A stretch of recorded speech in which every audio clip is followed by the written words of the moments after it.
Hey guys, and welcome back to the Tutorial Millennial channel. In this video, I'm going to be showing you guys how you can share a TikTok video to your friends. So, you're just going to press the share button over here, and as you can see, there is a send to.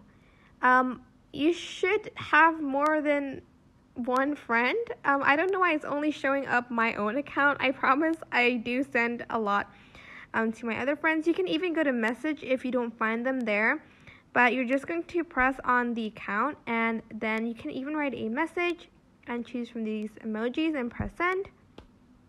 And if I go to inbox and click on messages, I'll find that I have shared the video to that person.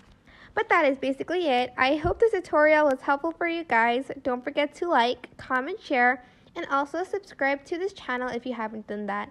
If you have any questions, just leave it in the comment section down below and I will try my best to answer them all. Thank you so much for watching. Bye!